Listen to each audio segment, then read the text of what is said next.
Assalamualaikum warahmatullahi wabarakatuh.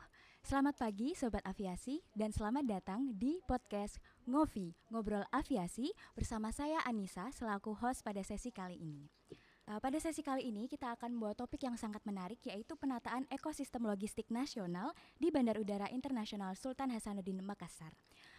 Dalam upaya memperbaiki sistem logistik nasional, pemerintah melanjutkan dengan reformasi logistik melalui Instruksi Presiden Nomor 5 Tahun 2020 tentang penataan ekosistem logistik nasional atau National Logistic Ecosystem (NLE). Dan NLE sendiri berorientasi pada kerjasama antar instansi melalui pertukaran data, simplifikasi proses, serta penghapusan repetisi dan duplikasi. Nah, oleh karenanya saat ini kami telah mengundang dua narasumber yang ahli di bidangnya, yaitu Kepala Balai Besar Karantina Hewan, Ikan, dan Tumbuhan Provinsi Sulawesi Selatan, Ibu Siti Khadijah, dan Kepala Kantor Pengawasan dan Pelayanan Bea dan Cukai Tipe Madiapa BNB Makassar, yaitu Bapak Ade Irawan. Selamat datang Ibu dan Bapak di kantor kami. Terima kasih sekali atas kesediaan waktunya. Mungkin boleh saya supaya lebih akrab ini panggilnya apa ini Bapak Ibu? Kalau saya dipanggil Bu Ija. Ibu Dija. Ija. Iya. Untuk Bapak? Pak Ade aja. Pak Ade, oke. Biar saya masih terlalu kelihatan kecil terus. Oh iya. Pak Ade. Ibu Ija dan Pak Ade ya. Oke. Saya Anissa, Ibu, Bapak. Baik. Oke. Untuk tema kali ini kan kita akan membicarakan tentang NLE nih, Bu Bapak, yang belakangan ini kan kita berusaha percepat untuk implementasinya di Bandar Udara Internasional Sultan Hasanuddin Makassar. Jadi mungkin kita bisa sharing nih dengan teman sobat-sobat aviasi tentang NLE ini. Seperti yang kita ketahui kan sistem logistik di Bandara Siam ini terus kita dorong untuk percepatan implementasinya. Nah, untuk menciptakan ekosistem logistik yang semakin efisien, ini tuh apa saja sih Pak, Bu, yang menjadi program NLE? Mungkin bisa dijelaskan Bapak Ade. Oke, mohon izin Bu Ija. Iya, silakan Pak Ade. NLE itu merupakan suatu kerangka kerja nih sebenarnya, yang bertujuan untuk membangun infrastruktur, kemudian koordinasi dan kerjasama antara seluruh pemangku kepentingan yang ada di dalam industri logistik.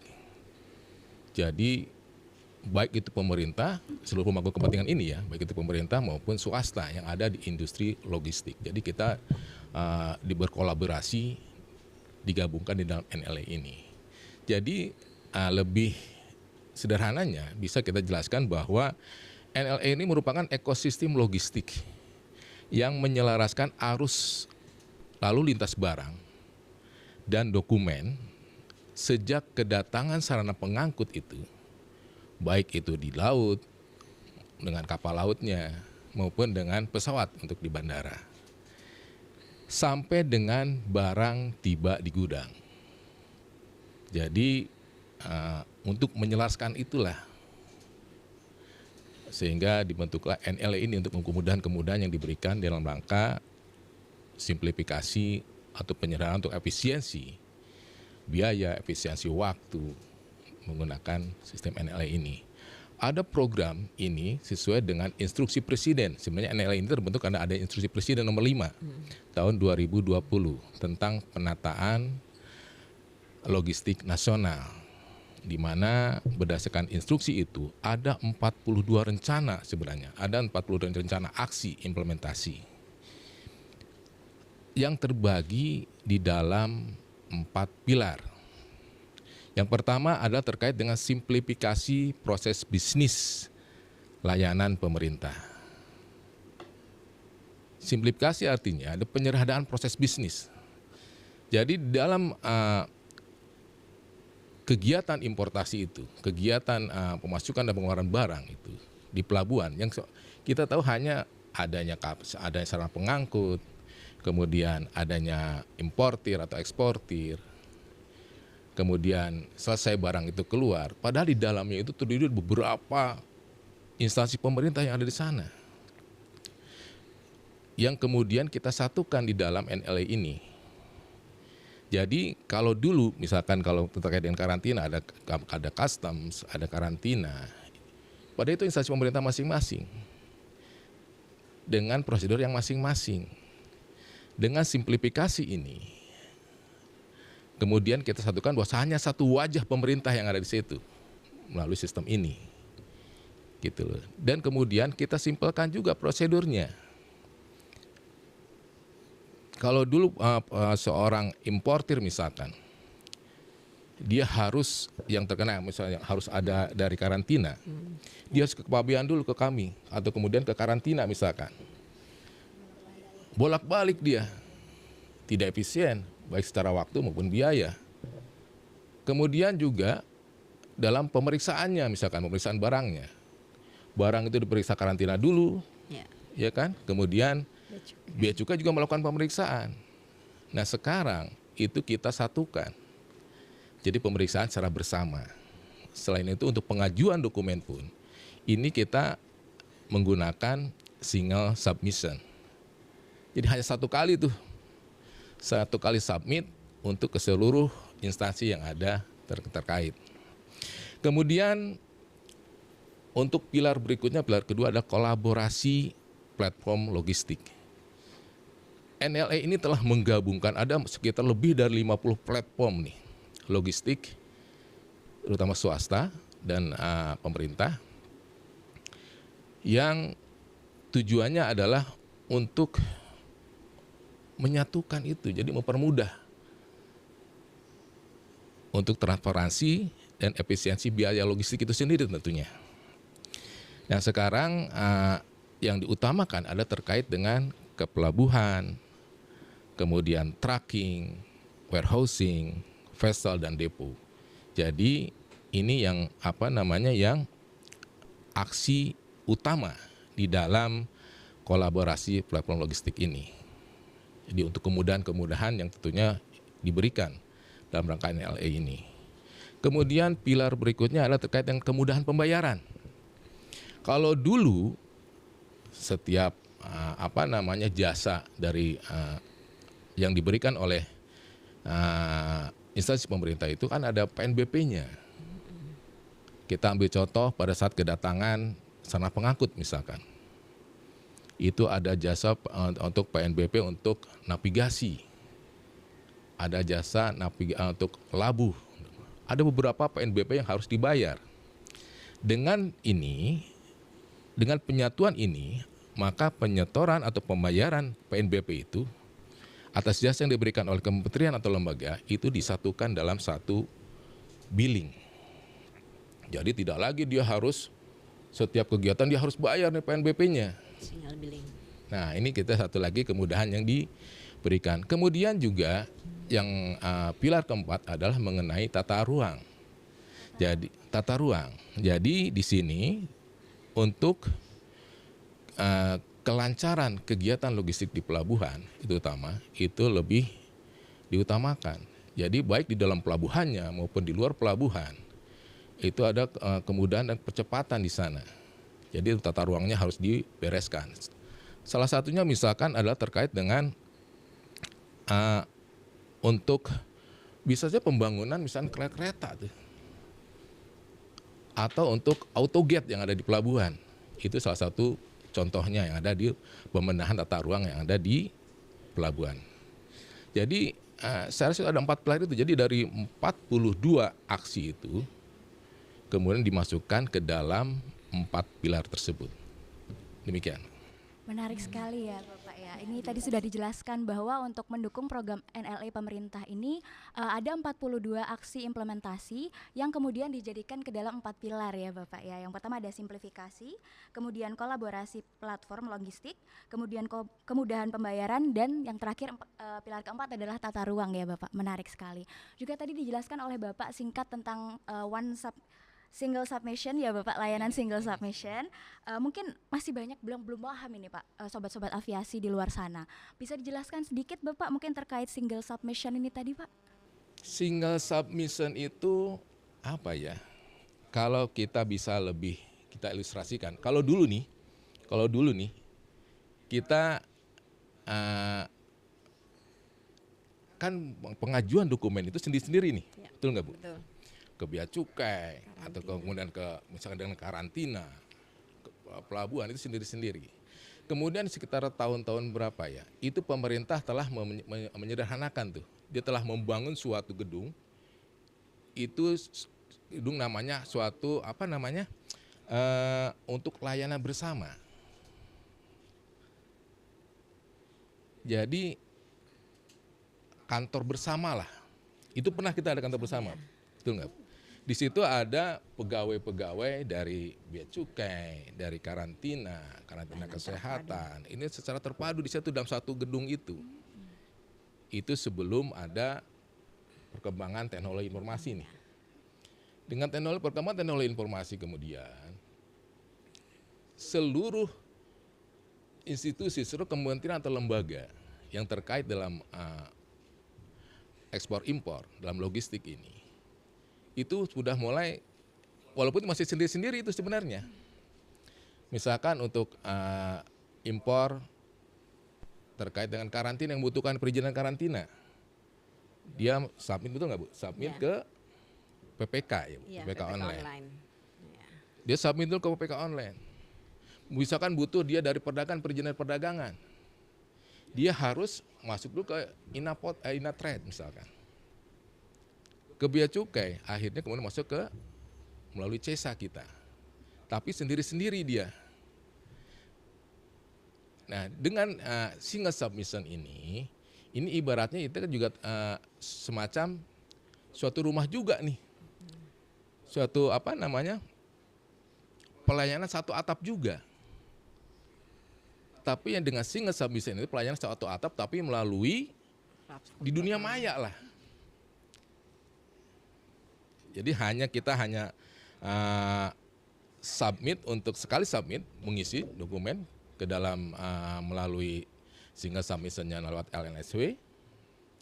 Situ ketika kita submit itu sudah masuk ke semua tuh. Kalau dia membutuhkan pelayanan untuk PPK, dia langsung masuk ke PPK online-nya karantina. Kemudian setelah itu masuk kan melalui NSW nih.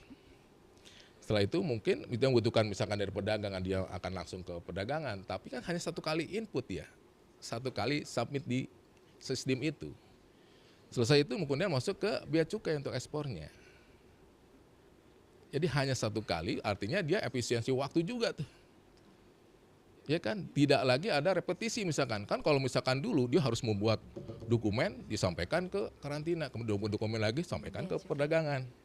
Jadi tidak ada lagi repetisi dan tidak ada lagi mungkin dengan duplikasinya juga akan menghilang tentunya. Tidak lagi seperti itu. Nah, sekarang yang ada ini yang sudah berlaku ini sekarang ada single submission untuk kita dengan karantina nih.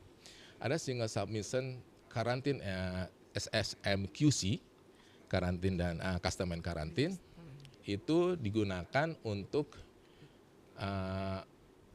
impor. SSMQC itu untuk impor. Sistem untuk impor itu gunakan SSMQC dan sekarang 100% sudah kita laksanakan di pelabuhan nih untuk SSMQC. Sementara untuk SSM ekspor, ini untuk ekspor nih, ini khusus ekspor menggunakan SSM ekspor. Dan untuk di bandara kita, Bandara Sultan Hasanuddin ini sudah diimplementasikan nih. Perkembangannya positif. Dan untuk SSM ekspor ini sendiri, melalui laut pun sudah mulai kita uji coba nih Bu. Ya. Di bulan ini udah ada sekitar 4 perusahaan yang menggunakan SSM ekspor untuk di pelabuhan. Jadi SSM ekspor itu tidak hanya di laut, tapi tidak hanya di udara untuk melalui bandara ini, untuk ekspornya juga melalui laut. Jadi laut pun sudah mulai diuji cobakan untuk SSM ekspor. Saya rasa itu. Terima kasih Bapak Ade atas penjelasannya. Ini memang program NLE ini harapannya dapat memudahkan teman-teman ekspor impor ya Bapak Ibu ya. Betul. Dan sangat menarik karena mendapatkan respon positif juga dari para stakeholder ya Bapak Ibu ya. Mungkin ada yang perlu kita sharing sedikit lagi nih Ibu Bapak. Dalam proses implementasinya sendiri, apakah terdapat perubahan terhadap proses pelayanan karantina maupun bea cukai begitu? Mungkin bisa dari Ibu Khadijah mungkin. Oh iya, makasih Mbak Nisa terkait dengan NL ini. Tapi sebelumnya saya ingin menyampaikan lebih dahulu ya, ini sangat penting karena dengan perubahan organisasi kami sebelumnya karantina itu berada di Kementerian Kelautan dan Perikanan. sejak terbitnya peraturan Presiden Perpres nomor 45 tahun 2023, lembaga ini sudah menjadi satu, karantina, Badan Karantina Indonesia. Jadi dua kementerian, Kementerian Pertanian dan Kementerian Kelautan untuk fungsi karantinanya dijadikan satu dalam suatu Badan Karantina Indonesia berdasarkan Perpres yang tadi, Perpres 45 tahun 2023. Ini merupakan salah satu bentuk bagaimana pemerintah betul-betul memperhatikan bagaimana pelayanan publik, bahwa penyatuan dengan lembaga baru ini memberikan suatu kemudahan terkait pelayanan. Kalau dulu kan karantina ikannya di sana, karantina tumbuhan di pertanian, hewan di pertanian. Ini salah satu, jadi kami memperkenalkan dengan kondisi saat ini suatu lembaga yang namanya Badan Karantina Indonesia. Sedangkan yang tadi disampaikan apa ada perubahan dengan NL ini, secara substansi sebenarnya tidak ada. Dengan penyatuan karantina Indonesia ini, karena undang-undangnya sama, Undang-Undang Nomor 21 tahun 2019. Dengan NL ini memberikan kemudahan, tadi disampaikan oleh Pak Ade bahwa proses bisnis tetap sama, malah memberikan kemudahan yang memberikan perubahan ini dengan layanan terintegrasi tersebut. Dan saat ini sejak tahun kemarin di Bandara Sultan Hasanuddin ini sudah kita lakukan penandatanganan bersama standar operasional prosedur terkait dengan instansi-instansi terkait yang terlibat dalam proses bisnis tersebut. Jadi dengan SOP yang kita sudah tanda tangani bersama dan kita sudah menyampaikan ke masyarakat, perubahan-perubahan tersebut sudah diketahui oleh masyarakat secara menyeluruh. Itu yang kita harapkan, jadi tidak ada perubahan proses layanan yang secara signifikan, tetapi dengan fungsi dengan LN ini memberikan kemudahan terkait dengan prosedur alur dengan yang sangat singkat yang tadi disampaikan oleh Pak Ade. Jadi dari karantina ini sangat terbantu dengan proses bisnis SOP yang sudah kita tanda tangani bersama ini memberikan bagaimana proses dari karantina sendiri, dari Bea Cukai, dari Angkasa Pura, dari instansi terkait yang ada di bandara, dari otoritas bandara, ini yang memberikan sangat kemudahan terkait dengan hal tersebut. Jadi proses bisnis yang berubah itu terkait dengan penerapan SSM ekspor yang ada di bandara tersebut, khususnya di Bandara Sultan Hasanuddin Makassar ini. Seperti itu Mbak Nisa. Terima kasih Bu atas penjelasannya. Mungkin dari Bapak ada yang menambahkan mungkin Pak? Ya betul, tentu dengan tujuannya itu untuk penyederhanaan proses bisnis ya, walaupun secara seperti kata Bu Ija, kalau secara sistemnya mungkin kita tidak berubah, tapi dalam prosesnya kita kan kalau dulu nih sebelum dengan adanya NLA ini ada 10 tahapan yang harus kita lalui nih dalam penyelesaian barang. Tapi dengan adanya NLA ini, kita memangkas tahapan-tahapan tersebut. Dari 10 tahapan itu menjadi 3 tahapan aja. Tadi sudah saya katakan di awal. Jadi importer atau eksportir itu ketika dia akan melakukan penyelesaian barang, itu harus ke bea cukai dulu, ke karantina dulu dan sebagainya. Pemeriksaan pun begitu. Dengan sistem ini justru menyederhanakan itu. Dari 10 proses itu kita pangkas menjadi 3 tahapan aja. Jadi itu lebih mudah. Jadi sebenarnya tentu proses layanan terutama di karantina dan bea cukai ini menjadi lebih mudah bagi mereka, karena mereka hanya cukup mengisi 1 kali aplikasi aja tuh.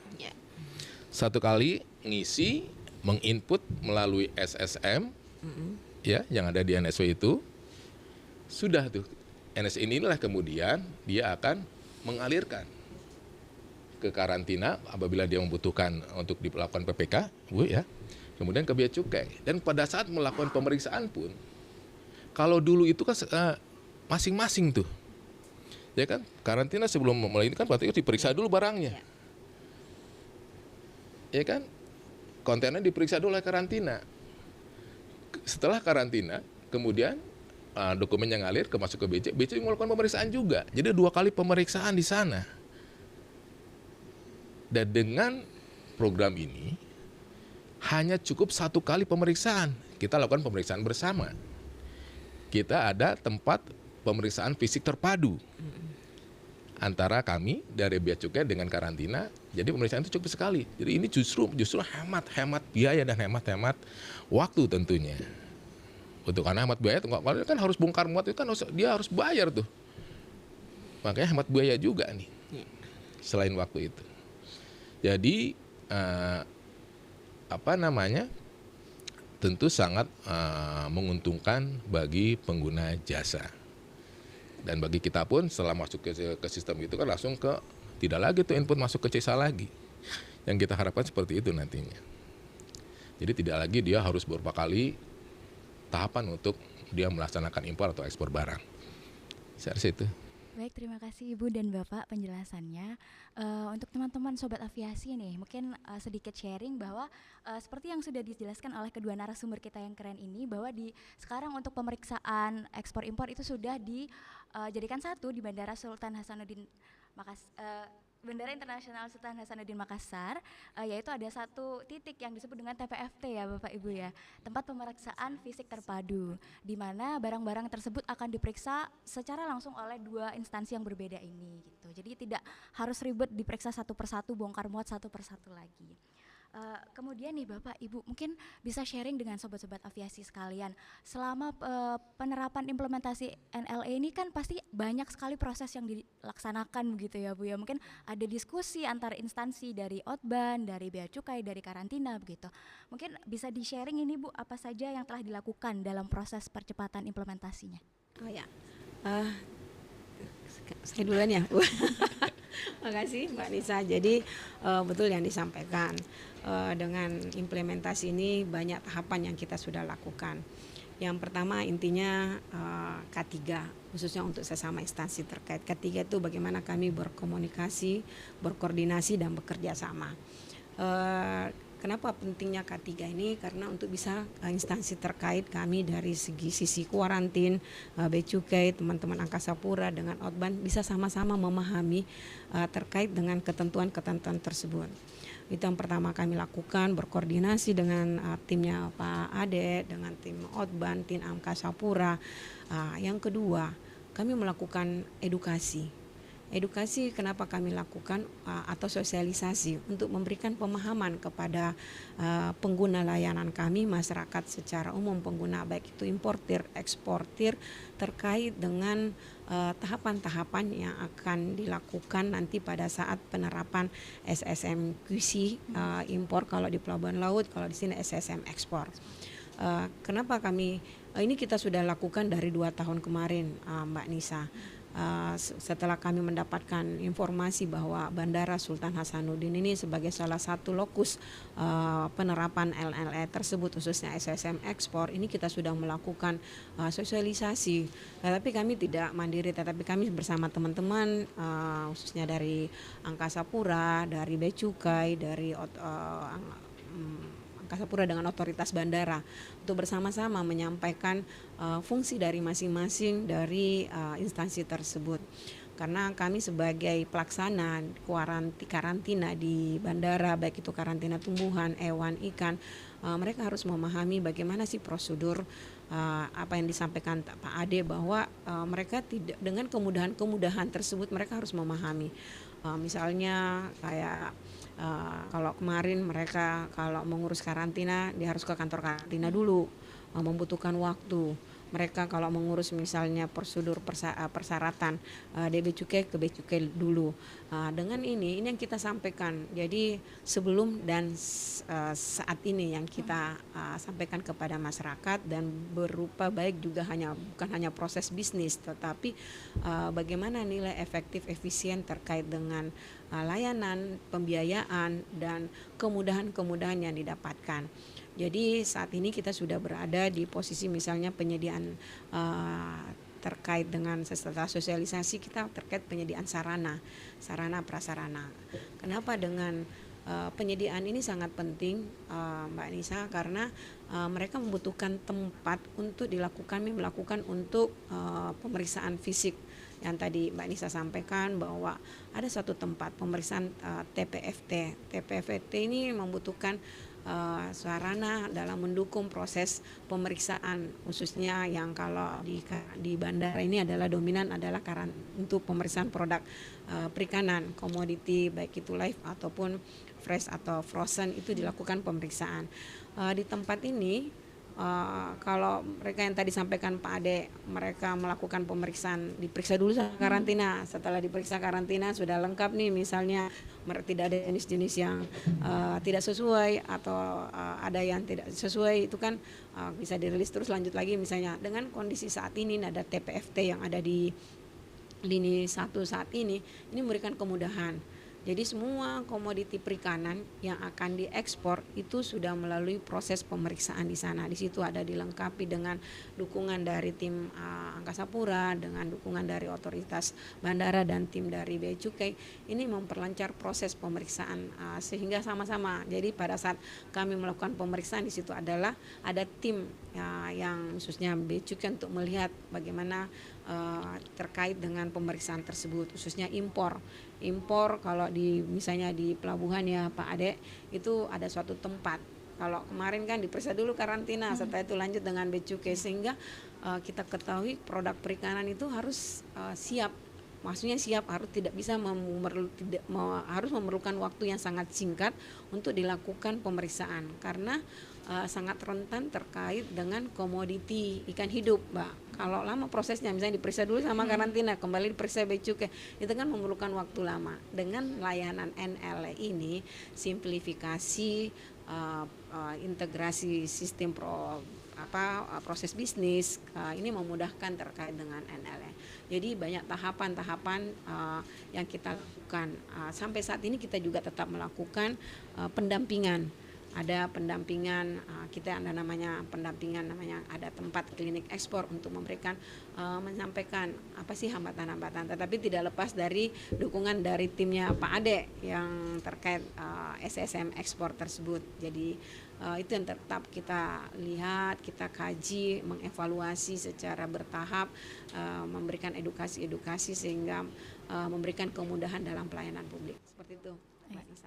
Baik, terima kasih sekali Ibu, penjelasannya sangat detail ya Bu. Menarik sekali nih Bu, karena tadi Ibu juga menjelaskan bahwa ada yang diperhatikan antaranya adalah K3, kemudian sosialisasi kepada masyarakat, juga penyediaan sarana dan prasarana ya Bu. Terutama karena komoditas utama yang ada di bandara sini tuh adalah perikanan ya Bu ya.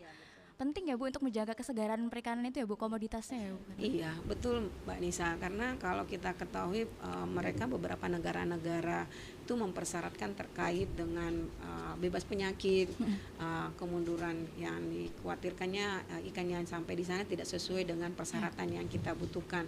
Kalau di tempat yang tidak sesuai standar, di TPFT itu kan suatu ada tempat yang sudah terstandar, tertutup dan memiliki dengan tempat sarana yang memudahkan pemeriksaan, itu yang kami khawatirkan, dan ikan tersebut harus cepat tiba di tempat tujuan negara ekspor tersebut, karena kalau lama ditangani takutnya ikan itu bisa mati dalam proses penanganan. Itu yang kita khawatirnya. Jadi bisa saja apabila terjadi kematian itu kami akan dikomplain dan mereka akan ada kerugian yang berdampak terkait proses tersebut. Itu yang bisa lebih cepat.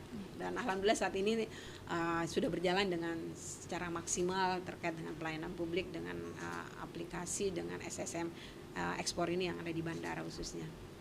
Terima kasih Ibu Dijaya.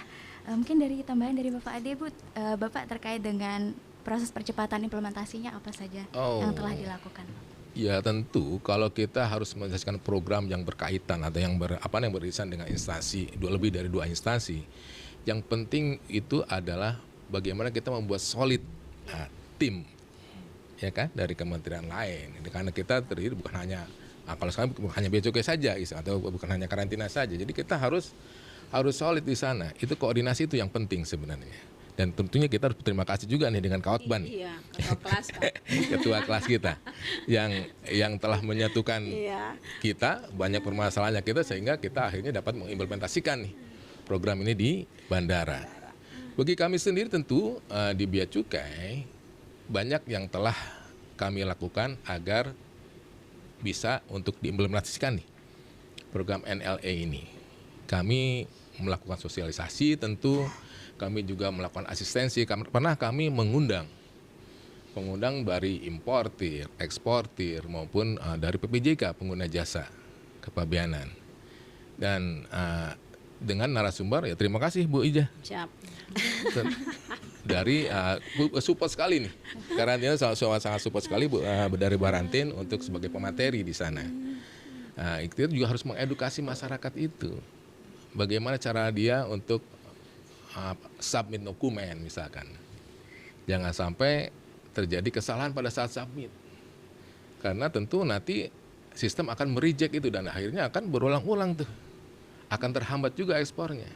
Makanya dari awal kami coba untuk memberikan edukasi itu dan asisten sampai dia itu bisa untuk menggunakan, kita suruh mereka untuk bawa komputer nih, kita langsung praktek di sana sehingga mereka bisa untuk input sendiri gitu, untuk submit sendiri.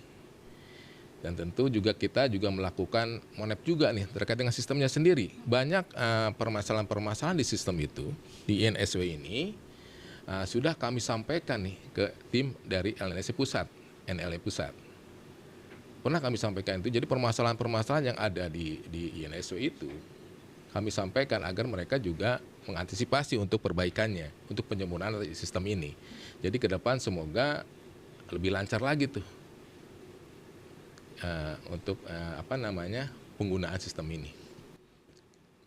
Baik, terima kasih Ibu Bapak. Poin yang mungkin sangat penting ya Pak, telah disampaikan oleh Bapak juga, oleh Ibu juga, bahwa ada kerjasama antar instansi nih, baik dari bandaranya juga, dari kantor otoritas bandar udara juga, dari BBKHIT dan juga dari Bea Cukai, juga dari stakeholder nih, para eksportir importir ya Ibu Bapak. Menarik sekali ini, ketika di lokasi memang pegawainya juga harus cekatan ya Bu Pak ya, berarti untuk mengecek dalam waktu singkat itu perlu pegawai yang cekatan ya Bapak ya.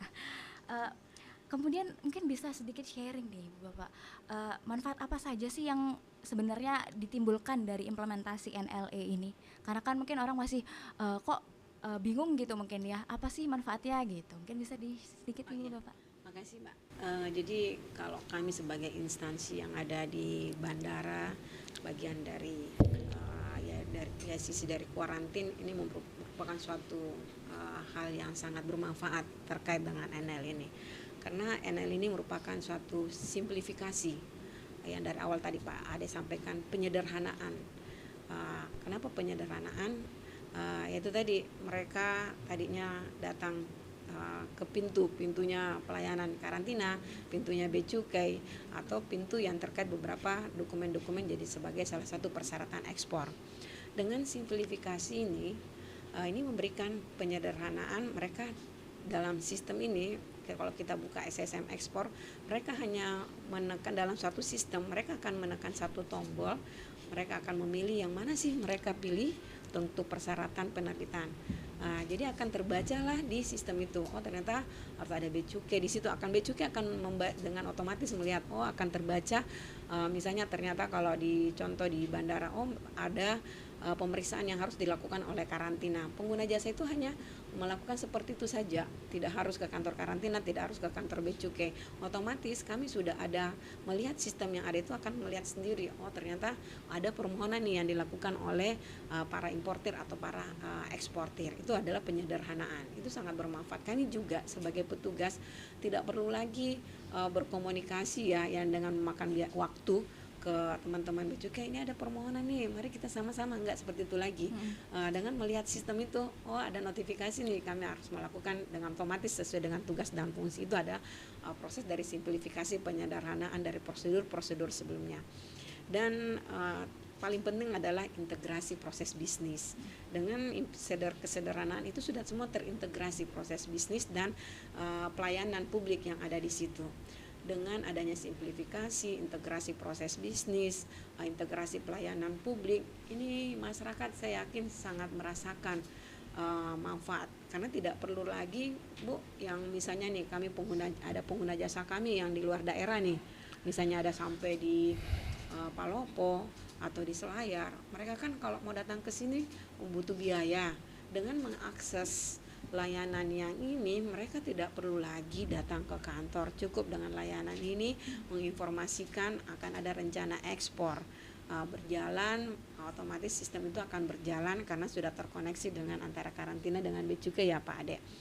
Dan ini juga yang selalu digaungkan oleh Bapak Presiden bahwa sekarang eranya transformasi digitalisasi, karena layanan ini platformnya tadi salah satu pilarnya ya Pak Ade, yaitu platform teknologi digitalisasi. Ini sekarang kita sudah menuju ke, bukan lagi masuk ke transformasi, kita sudah menuju ke eranya saat itu. Jadi kalau kita tidak menggunakan digitalisasi, sangat tertinggal dengan instansi-instansi yang ada di bandara, yang ada kalau kami di pintu pemasukan, pintu pengeluaran tidak menggunakan teknologi, ini sangat dirasakan oleh para pelaku usaha, tertinggal dengan layanan. Kalau yang dulu Bu, kami memberikan layanan itu standarnya itu ya 2 jam. Kami sekarang bisa 52 menit melakukan layanan. Tapi karena ada proses, bukan hanya proses penerbitan sertifikat, tetapi karena ada proses pemeriksaan komoditi perikanan ya, pemeriksaan fisik di TPFT. Itu dari 2 jam kami bisa pangkas menjadi 52 menit. Sehingga ini dirasakan oleh masyarakat dengan layanan ini. Sehingga dengan layanan yang sangat singkat, sederhana, ini dengan kolaborasi dengan teman-teman bea cukai, dengan kami sendiri, dengan penyedia sarana dari Angkasa Pura, otoritas bandara yang sangat mendukung sebagai ketua kelas ya Pak Ade, dengan itu memberikan kemudahan bagi ini efektif. Jadi coba bayangkan Bu, kalau dari misalnya nggak usah lah jauh-jauh dari Baru, Pangkep, kami ada pengguna jasa di sana, mereka nggak perlu lagi langsung datang ke kantor kami dengan layanan ini yang sangat cepat. Jadi ini sangat penting terkait dengan kemudahan-kemudahan mendukung terkait dengan platform teknologi ini, itu yang kami rasakan. Semoga para pelaku usaha juga, saya yakin pelaku usaha juga merasakan manfaat ini. Dengan biaya, kami pernah menghitung itu Pak Ade, dengan biaya transportasi mereka bisa misalnya sehari 50.000. Mereka kan kalau tidak menggunakan teknologi, mereka membawa kertas, itu kan dokumen. Tidak ada lagi dokumen. Itu kami bisa hitung, pernah kami hitung itu Bu Nisa. Kemudahan dari sisi biaya, dari sisi dokumen mereka membawa. Sekarang nggak ada lagi yang seperti itu. Sekarang paperless semua dengan menggunakan teknologi, tinggal mengupload semua seperti itu, tinggal menyatakan dokumen lengkap, kami rilis, kita verifikasi dulu ya Pak Ade, baru kita terbitkan sertifikat berdasarkan dari persyaratan dari negara tersebut. Sangat bermanfaat, khususnya dari kami sebagai pemberi layanan di bandara dan terkait khususnya bandara SSM ekspor ini. Terima kasih Ibu atas penjelasannya. Ini sangat memudahkan juga bagi pengguna jasa ya Bu ya. Seperti yang Ibu tadi sampaikan, mereka kemudahan mereka tidak harus datang ke kantor langsung karena bisa dimanapun ya, di tempat mereka langsung bisa langsung. Baik, terima kasih Ibu. Kemudian nih Ibu, Bapak, apa saja sih kendala yang dihadapi ketika proses implementasi NLE ini? Mungkin dari Bapak dulu. Saya dulu nih Bu, mohon maaf nih. Boleh, siapa saja monggo. Kalau kendala, tentu ini namanya juga program baru nih, ya kan, suatu perubahan pola bisnis yang tentu memerlukan suatu proses adaptasi. Dengan program baru ini, baik itu dari sisi pengguna jasa, eksportir importir, maupun dari sisi petugas sendiri, dia harus menyesuaikan dengan kondisi, dengan teknologi, dengan sistem yang baru ini, gitu loh. Bisa saja ini menjadi kendala juga ketika dia, namanya baru ya, sedang mencoba-coba gitu, dia mencoba, sehingga terjadi salah input misalkan. Seperti saya katakan tadi di awal, bahwa ketika dia salah input, itu sistem akan mereject kembali, berulang-ulang reject. Tentu akan menghambat tentunya, dan ini suatu kendala juga. Kemudian saya katakan lagi bahwa di dalam NLE ini, itu terdiri dari sekian banyak, ada kurang lebih 15 kementerian lembaga yang ada di sini, yang tergabung, yang terintegrasi di dalam NLE ini. Dan tentu banyak sekali sistem pelayanan yang mereka miliki, yang harus diintegrasikan di dalam sistem NLE ini. Dengan sistem komputerisasi mereka masing-masing, tentu juga program bahasa program yang ada di sistem itu juga bisa macam-macam tuh. Sehingga ini menjadi tantangan tersendiri nih untuk mengintegrasikan dengan sistem yang ada di INSW ini. Ya tentu ya kita berharap itu bisa lebih cepat dan lebih sampai sekarang pun memang masih ada kendala-kendala terkait dengan ini. Makanya saya katakan lagi bahwa kita selalu memberikan masukan nih ketika ada permasalahan di sistem, permasalahan seperti apa, kita sampaikan tuh ke LNSW. Karena saya katakan lagi bahwa namanya program, bahasa program masing-masing sistem itu belum tentu sama nih. Yang harus diintegrasikan ke dalam satu sistem. Ya itu kan berarti harus ada proses tuh untuk mengintegrasikannya. Nah, itu saya rasa kendala-kendala yang kita, tapi yang penting kita selalu melakukan monep nih. Jadi setiap kendala yang kita dapati, kita selalu sampaikan ke tim yang ada di Jakarta, tim NLA yang ada di Jakarta, biar mereka dengan cepat untuk bisa mengatasi ini.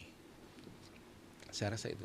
Terima kasih Bapak. Mungkin tambahan dari Ibu Dija, Bu. Oh ya, makasih. Jadi sebenarnya kalau kendala tidak terlalu signifikan ya Pak Ade, yang tadi disampaikan yang namanya suatu sistem ya, dari perubahan mungkin jadi konvensional menjadi suatu teknologi, karena NL ini kan platformnya teknologi ya Pak Bu, transformasi ya, digitalisasi, sehingga masyarakat yang mereka cenderung kebiasaan masih menggunakan manual, beralih ke terkait dengan teknologi itu yang suatu kendala memberikan.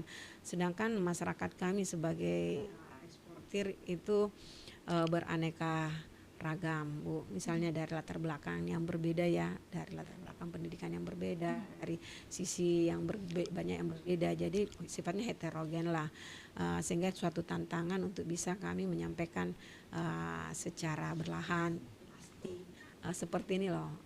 Jadi petugas kami juga memang harus penuh dengan kesabaran, dibantu dengan petugasnya Pak Ade untuk bisa mensosialisasikan, memberikan edukasi yang lebih sering kepada pengguna layanan. Mereka kan merasa asik dengan misalnya layanan yang kemarin, misalnya kan cuma mengisi, misalnya nih layanannya dulu cuma 10 tahap nih langkah mengisi, tetapi dengan tahapan ini yang tadi Pak Ade sampaikan, banyak lembaga, banyak kementerian yang ada di NL itu, banyak beberapa proses yang harus diisi di situ, karena namanya baru ya Bu, mereka tidak familiar. Mungkin sama kita nih, kalau mau ke ini pinginnya cepat-cepat aja, kalau tidak perlu mengisi form, bisa langsung jadi KTP atau kartu ATM ya, mungkin seperti begitu mereka cara berpikirnya. Udahlah kalau bisa dari tempatnya Ibu aja mungkin mengisi, kami bisa langsung terbit sertifikat. Mereka kan paradigmanya seperti itu, tetapi dengan kondisi seperti ini semua tersistem, itu tidak bisa seperti itu. Ini akan kemarin kita pelan menyampaikan apa manfaat dengan seperti ini, kemudahan-kemudahan itu yang harus terus kita berikan, mensosialisasikan terkait dengan hal-hal tersebut, sehingga mereka terbantu dengan peningkatan ekspor khususnya di Sulawesi Selatan ini, dengan memberikan kemudahan-kemudahan dengan menggunakan NLE tersebut di bandara. Kalau yang jelasnya, kalau data kami setiap bulan ya Pak Ade ya, data penggunaan NL ini semakin meningkat. Dari bulan Januari sampai saat ini itu sudah kami, pengguna layanan kami eksportir itu sudah tercatat 100%. Jadi pengguna jasa kami kurang lebih 100 lebih ini untuk ekspor itu sudah tercatat, sudah terdaftar sebagai pengguna NLE. Kalaupun kendala tadi ya kadang karena sistemnya kadang di maintenance, ataupun ada hal-hal lah yang terkait dengan namanya aplikasi teknologi, sehingga mereka harus berikan peningkatan terkait dengan penggunaan hal tersebut. Tapi insya Allah ini akan, kalau kami sebenarnya sudah 100% ya Pak Ade dari sisi dari terkait eksportir kami. Tapi itu yang tadi sampaikan Pak Ade, mungkin ada yang posisi mereka tidak belum memahami, apalagi kalau mendapat eksportir baru, itu jadi tantangannya luar biasa untuk memberikan pemahaman terkait penggunaan NLE, khususnya SSM ekspor di bandara. Ya. Tapi saya rasa kendala itu tidak terlalu signifikan dengan berjalannya proses ini. Itu bisa memberikan suatu hal yang positif di bandara Sultan Hasanuddin Makassar. kasih Ibu Bapak atas penjelasannya. Ini tadi dari kedua penjelasan Bapak dan Ibu ini utamanya sama ya, mungkin kendalanya ada di teknologi ya Ibu Bapak ya, terutama familiarisasi dengan sistem yang baru ini kepada para pengguna jasa. Betul. Ya. Tapi menarik ya Ibu, karena dari kedua pihak ini sama-sama memberikan asistensi dan edukasi pada masyarakat. Oh harus dong. Iya. Makanya saya bilang tadi kita tim yang solid tuh. Iya. Siapa dulu ketua kelas?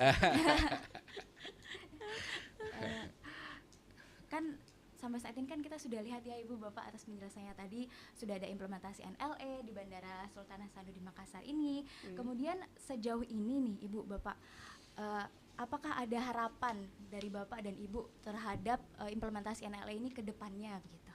Mungkin bisa Bapak atau Ibu, monggo silakan, siapa yang Izin ya Pak Ade. Monggo. Harapan kami jadi dengan NL ini kan karena adanya ketentuan dari instruksi Presiden ya Bu, bahwa suatu diamanatkan oleh Bapak Presiden terkait dengan layanan NLE, baik itu misalnya khususnya di Bandara Sultan Hasanuddin, yang kami sampaikan bahwa harapannya seluruh pengguna layanan, khususnya eksportir yang ada di bandara ini menggunakan layanan tersebut. Kenapa? Dengan layanan ini yang tadi kami sampaikan memberikan kemudahan,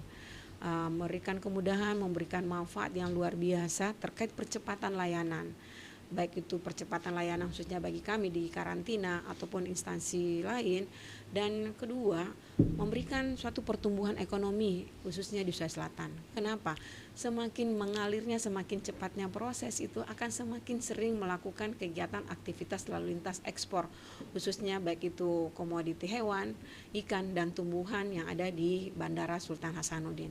Dan ini juga memberikan dampak yang luar biasa, saya yakin khususnya di bandara kita ini. Maka bandara yang salah satu bandara yang salah satu lokus ya strategi Stranas ini merupakan suatu memberikan bahwa proses birokrasi layanan LNE khususnya ini sudah berjalan dengan maksimal. Harapan kami sebagai seperti itu, dengan bukan dengan hanya memberikan citra tadi, tetapi betul-betul merasakan dimanfaat oleh pengguna layanan.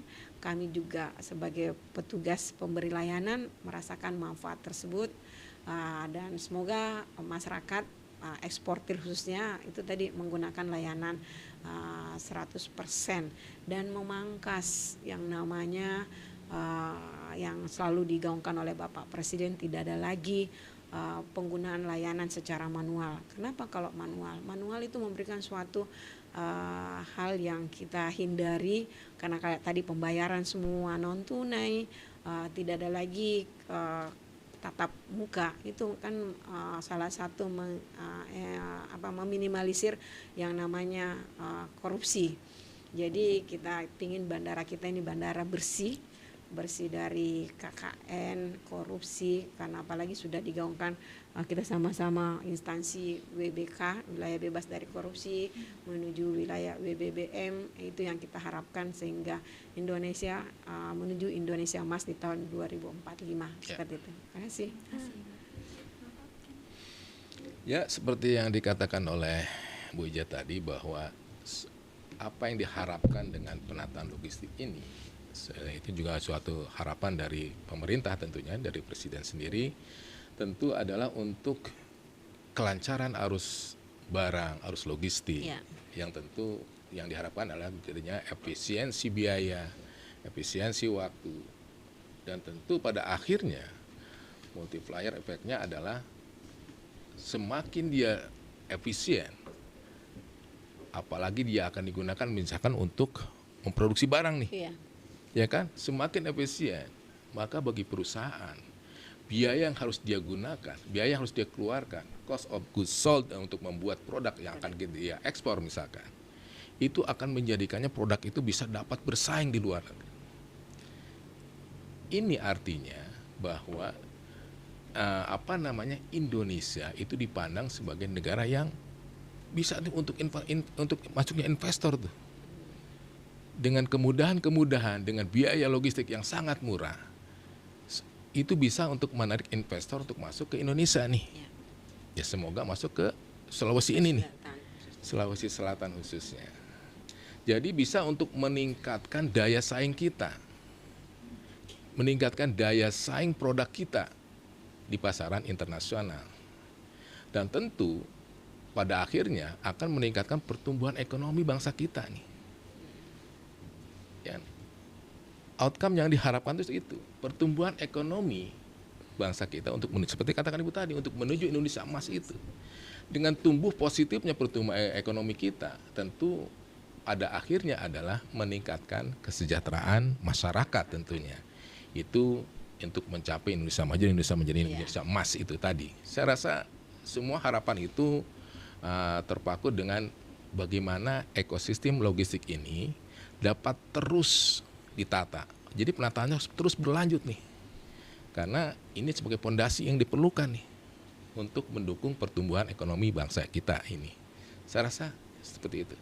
Baik, terima kasih Ibu, Bapak ini atas harapannya ke depan bagi NLE.